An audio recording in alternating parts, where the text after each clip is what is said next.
국민대학교 글로벌 인문지역대학장 정선태 교수님과 함께하겠습니다. 교수님. 네, 안녕하세요. 예, 교수님 오늘 어떤 책 소개해 주시겠습니까? 네, 오늘은 정말 멋진 책 또 골랐습니다. 네. 어제 선과 모터사이클 관리수를 두고 우리 김 PD가 어렵다고 하셔서 정말 이 수준이 너무 떨어져 가지고요, 교수님. 왜 이러십니까? 예. 오늘은 좀 짤막한 글이 수록되어 있는 책을 골랐는데 글이 짧다고 해서 쉬운 건 아니죠. 그렇죠. 네, 예. 어제 피어스의 선과 모터사이클 관리술도 정말 흥미진진하고 재밌는 책이고요. 네. 오늘 소개해드릴 에두아르도 갈레아노의 이 시간의 목소리도 전혀 다른 성격의 책이지만 정말 재밌습니다. 예. 먼저 우리 갈레아노 선생이 누구인지 잠깐 소개해드리겠습니다. 네. 제가 오래전에 지나가듯이 말씀드린 적이 있는 것 같아요. 네. 불의 기억이라는 남미 역사와 세계사를 관통하는 예. 책을 쓴 예. 그분입니다. 그러니까 이게 예. 시로 쓴 역사라고 할까요? 지금 읽어도 놀라운 책입니다. 예. 짤막짤막한 시적인 에피소드를 통해서 이 남미의 역사를 쫙 펼쳐 보이는 어디서도 보지 못했던 역사책이라고 제가 말씀드렸던 것 같아요. 그 바로 불의 기억을 쓴 분입니다.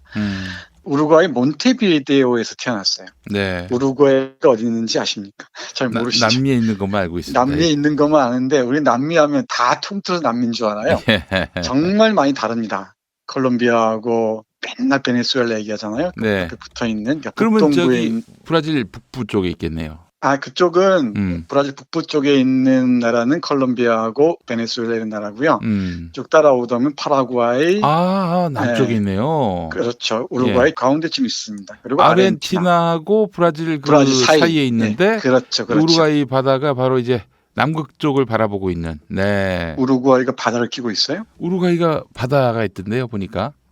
그래요? 예. 내가 잘못 아는 나라인가? 그 나라는? 맞습니다. 우루과이 맞습니다. 몬테비디오 아닙니까, 거기가? 네, 맞아요. 몬테비데오.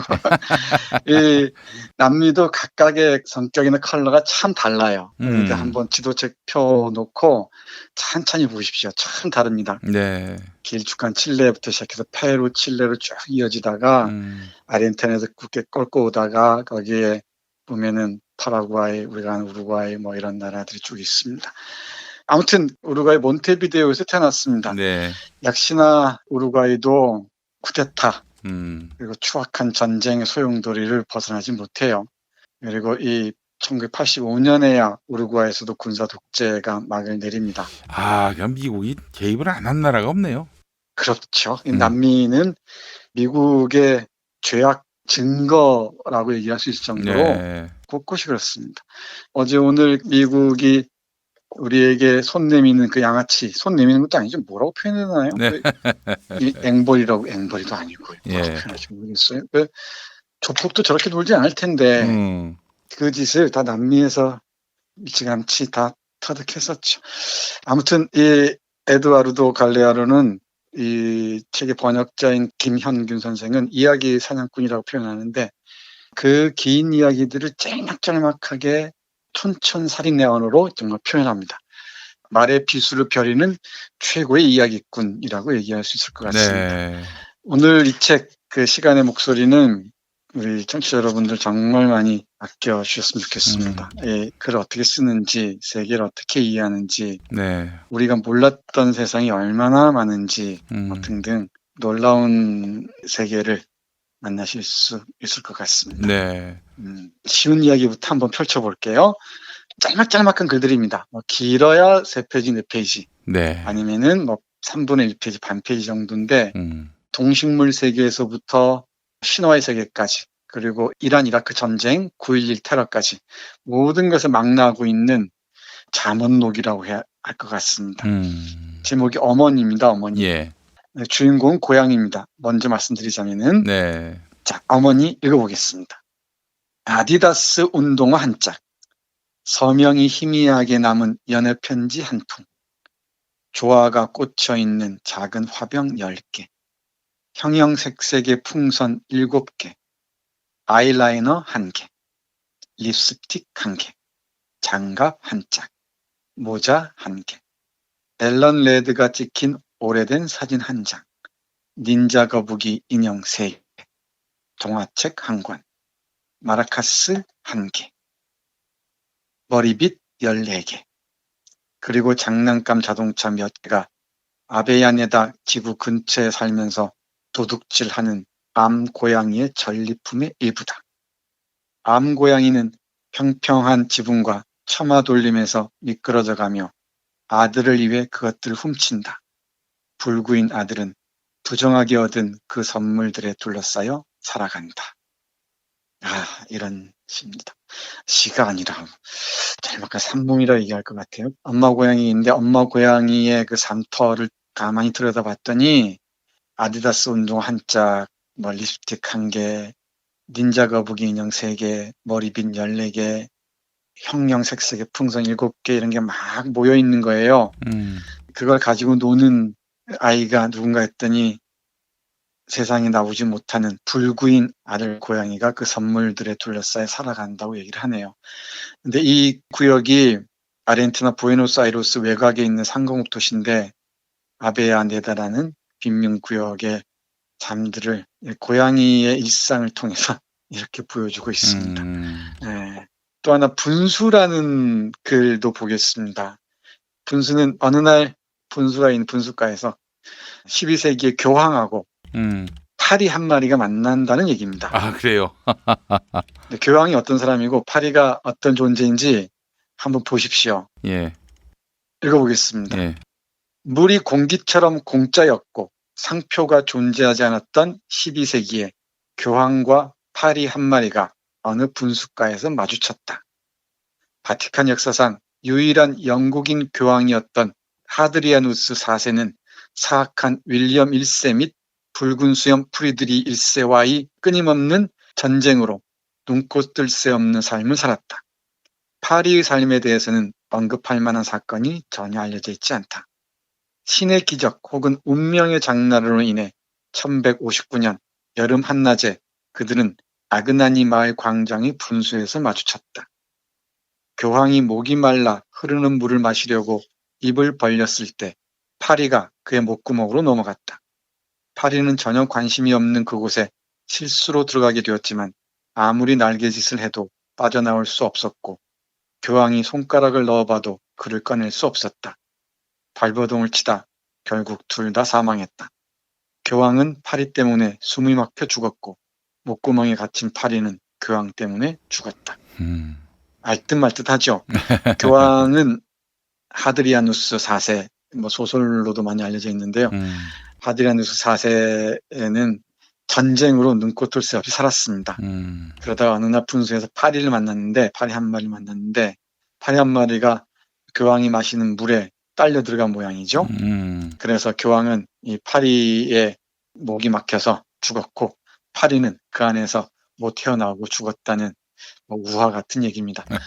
어떻게 얘기하셔도 좋습니다. 이 교황이라는 어마어마한 범죄자가 파리 한 마리에게 죽어간 파리 목숨만도 못하지 않은가 하는 맹소 또는 조롱으로도 읽을 수 있을 것 같고요. 네. 죄 없는 파리가 왜 이렇게 죽어야 하는지에 대한 어떤 항의로 읽을 수도 있을 것 같습니다. 네. 이런 글들입니다. 이런 글들을 통해서 역사의 다양한 측면들, 부면들을 보여줍니다. 네. 이런 얘기만 있는 게 아니고요. 네. 또 하나 요즘 이런저런 생각을 하게 되는데 뉴스라는 짤막한 글 읽어보겠습니다. 네. 오락산업은 고독의 시장을 먹고 산다. 위로산업은 고뇌의 신약을 먹고 산다. 보안산업은 두려움의 시장을 먹고 산다. 사기산업은 어리석음의 시장을 먹고 산다. 이 산업들은 성공 여부를 어떻게 측정할까? 주식시장에서다. 무기산업 역시 마찬가지다. 무기산업의 주가는 모든 전쟁에서 최고의 뉴스거리다. 목소리를 들으니까 잘 감이 오지 않을 수도 있는데요. 직접 딱 보시면은 확 하고 와닿습니다. 네. 예, 오락산업이 왜 이렇게 번창하는지, 보안산업이 왜 저렇게 번창하는지, 사기산업은 왜 저렇게 번창하는지, 이 언더웨어 프리스트가 대표적이죠. 어리석기 때문에 그렇습니다. 뭔가의 공포에 들려서 그런 것이겠죠.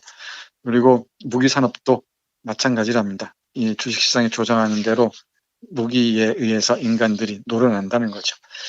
그리고 제가 이 책에서 되게 감동적으로 본 글들 짧게 소개해드리겠습니다. 네. 짧을지 모르겠는데 좋은 글들이 너무너무 많습니다. 네. 밤새워도 다 말씀을 못 드릴 것 같은데 네. 이 책 뒷부분에 포병 시리즈가 실려 있습니다. 첫 번째 포병과 두 번째 포병과 세 번째 포병 제가 꼭 소개해드리고 싶습니다. 네. 하나는 이스라엘 얘기인데요. 최근에도 이스라엘이 이 가자 지구를 폭격해서 많은 사람들이 생명을 잃었죠. 근데 여기에 포병 중에 이스라엘 군의 명령을 거부한 사람이 있었습니다. 네. 아주 유명한 사람인데요. 이갈 브로너라는 사람입니다. 지금은 시카고 대학 산스크리트 문학 교수를 하고 있다고 합니다. 네. 짧으니까 읽어보겠습니다. 포병입니다. 이스라엘 총리는 결정을 내렸다. 국방장관이 그것을 전달했다. 최고사령관은 암적인 존재인 팔레스타인인들에 맞서 화학요법을 쓰겠다고 설명했다. 여단장은 통행금지령을 내렸다. 대령은 부락들과 씨앗이 뿌려진 경작지들을 쓸어버리라고 명령했다. 사단장은 탱크를 배치했고 구급차의 진입을 막았다. 대위는 사격 명령을 내렸다. 중위는 포병에게 첫 번째 미사일을 발사하라고 명령했다. 그러나 그 포병은 그곳에 없었다. 명령 개통에서 마지막 고리였던 이갈 브로너는 학살 명령을 거부했다는 이유로 투옥되었다. 네, 느껴집니다. 그러니까 이스라엘 총리가 결정을 내립니다. 암적인 존재인 팔레스타인에게 화학요법을 써서 쓸어버리라는 명령이었겠죠. 그러니까 국방장관, 최고사령관, 여당장, 대령, 사단장, 대위, 중위까지 명령이 내려오는데 마지막 연결고리였던 포병이 이 명령을 거부합니다. 거부했다는 이유로 투옥되죠. 명령을 거부했다는 대가로 감옥 생활했지만은 이갈 브루너는 이스라엘의 학살 명령을 거부한 양심적인 인물로 지금까지도 남아 있습니다. 네. 또 한 명의 포병 얘기는 제가 잠깐 설명드리겠습니다. 어린 시절에 벽돌공이었던 사람이 있습니다. 18살까지. 그런데 군 복무 때문에 일을 그만두어야 했답니다. 근데 어느 날 대포 사격 훈련 중에 빈집에 발사라는 명령을 받았대요. 그런데 이 벽돌공은 발사를 하지 않습니다. 그 이유가 뭐냐면은 빈집처럼 보일지 모르지만은 저 빈집이 얼마나 많은 사연들, 수많은 이야기를 담고 있는지 아느냐라고 얘기했다는 거죠. 자기가 집을 지어본 기억이 있는, 경험이 있는 네. 그 집을 함부로 무너뜨릴 수 없었다는 이 포병의 이야기입니다. 그게 바로 무솔리니 시절에 그 이탈리아에서 있었던 이야기라고 우리 갈리아노는 전해줍니다. 이 무솔리니 체제하에서 어느 포병 얘기였고요. 마지막 포병 얘기 좀 말씀드리겠습니다. 정말 재밌습니다. 이 얘기는 흥미진진하게 들으실 수 있을 것 같은데 네. 마지막 포병 얘기입니다. 그냥 읽어보겠습니다. 네. 1967년에 여느 일요일 오후와 달랐다. 전통적인 더비전이 열리는 오후였다. 이 더비라고 아시죠? 우리 야구로 얘기하면은 연고지가 같은 팀끼리, 그러니까 두산하고 LG하고 경기를 하는 걸 더비라고 그럽니다. 그러니까 이 맨체스터 유나이티드하고 맨체스터 시티하고 경기하는 걸 더비전이라고 그러죠. 네. 전통적인 더비전이 열리는 오후였다. 산타페 클럽이 미오나리오스와 맞붙었고 보고타시 전체가 축구장 관람석에 있었다. 경기장 밖에는 장애인들과 장님들 말고는 아무도 없었다. 보고타를 연고지로 둔 두 팀이 경기를 하고 있었던 거예요. 네. 조금만 더 보겠습니다. 경기는 무승부로 끝날 것처럼 보였다. 그런데 그때 산타페의 골게터인 스트라이커 오마르 로렌소 데반니가 골 에어리어 안에서 넘어졌다. 주심은 페널티킥을 불었다. 데반니는 어리둥절했다. 그건 실수였다. 아무도 그를 건드리지 않았고 그저 발을 헛디뎠을 뿐이었다. 그는 심판에게 사실대로 얘기하고 싶었지만 산타페 선수들이 그를 일으켜 세운 다음 무등태워 페널티 지점으로 내려갔다. 물러설 곳이 없었다. 경기장은 아우성으로 가득했고 열광의 도가니였다. 교수대 같은 골대와 크로스바 사이에서 골키퍼가 기다리고 있었다. 이윽고 데반니가 볼을 페널티 마크에 놓았다. 그는 자신이 어떻게 할지 그리고 그 일로 어떤 대가를 치를지 아주 잘 알고 있었다. 그는 파멸을 택했고 영예를 택했다. 그는 달려가서는 힘껏 공을 밖으로 쳐버렸다. 골문을 한참 벗어났다. 이 얘기를 읽으니까 별로 재미가 없는 것 같습니다. 근데 직접 보시면 정말 재밌을 텐데요. 네. 무슨 얘기냐면은 우리의 손흥민 같은 사람이 선수가 더비전을 하는데 골 에어리어 안에서 넘어졌어요. 넘어졌는데 상대팀 선수가 아무도 건드리지 않은 거예요. 자기 혼자 넘어졌는데 페널티킥을 분 거예요. 네. 그럼 이 어떻게 하겠습니까? 이 0대0 무승부에서 결정적인 순간인데 네. 그때 이 손흥민이 페널티킥을 찹니다. 어떻게 차겠습니까? 힘껏 공을 밖으로 쳐버렸답니다. 골문을 한참 벗어나도록. 그러니까 자기 팀에게 승리를 안겨줄 수 있었는데도 불구하고 자신의 영예를 택했다네요.